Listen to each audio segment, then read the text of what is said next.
All right, so today I'm going to talk to you about the 3 different categories for means of temporary hair removal on the face or body. The first category does not affect the regrowth whatsoever. The second category should not affect the regrowth, but it kind of sort of does. And the third category has a lot of effect on the regrowth. It's really significant, especially if utilized over a long period of time. Let's dive right in.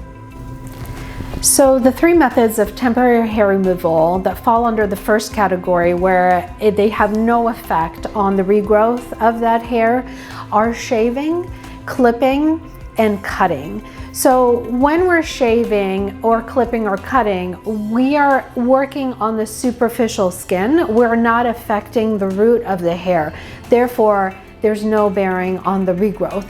It's very similar to cutting head hair or clipping fingernails or toenails. It's not going to cause the hair to grow faster, slower, darker, lighter, thicker, or thinner. In fact, there's a huge misconception out there that is still prevalent today, and that is that shaving causes the hair to grow back thicker. Now, it is an illusion that that happens, and here's why. So hair grows naturally at its thickest diameter closest to the skin surface, and then it tapers off. So when we're shaving, we're cutting as close to that skin surface as possible.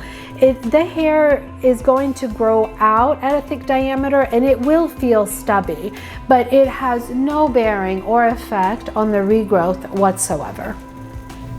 So the second category of methods for temporary hair removal on the face or body has bleaching and depilatory creams under the category. So bleaching and depilatory creams, although they're applied to the surface of the skin and technically shouldn't have a bearing on the regrowth, they kind of sort of do, and we're not sure scientifically why that is. So with continuous bleaching, what that is applying a cream to depigment those hairs in an effort to make them look lighter and less visible. But what we find is with prolonged use of bleaching, the hair does start to grow thinner, but a little bit longer for what is naturally predisposed for the area. For example, sides of the face or the upper lip.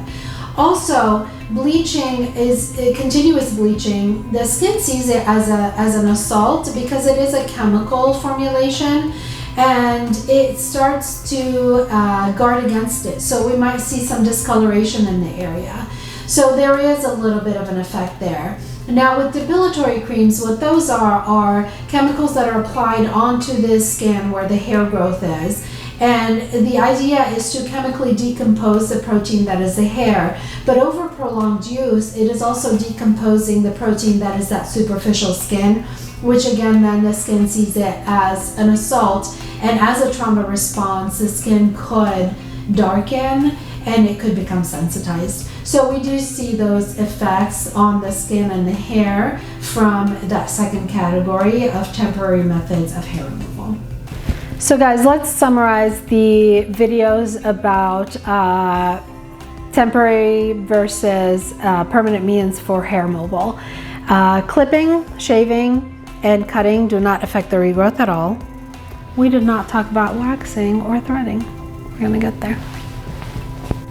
So the third category for temporary methods of hair removal has plucking, waxing, and threading as methods.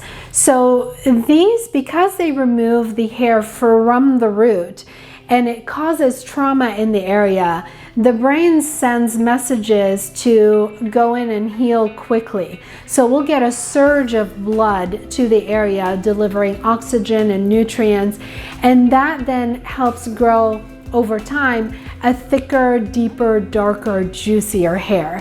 So when people who have had those methods over a period of years come to us for more permanent means for shutting down those follicles, we have to undo all of that to get them started on their journey towards where those follicles cannot produce a hair anymore. So the worst one of all these 3 categories, in my opinion, is plucking, because plucking is such an easy fix. Anyone can do it, and before you know it, the years you have under your belt of plucking turn into decades. And that is a very long time for the hair to grow thick. In fact, a lot of times when people come to us, by the time they come to us, that hair can't even be plucked anymore. It is so deep rooted in there. So it is very important that that is understood before a permanent means for hair removal is addressed.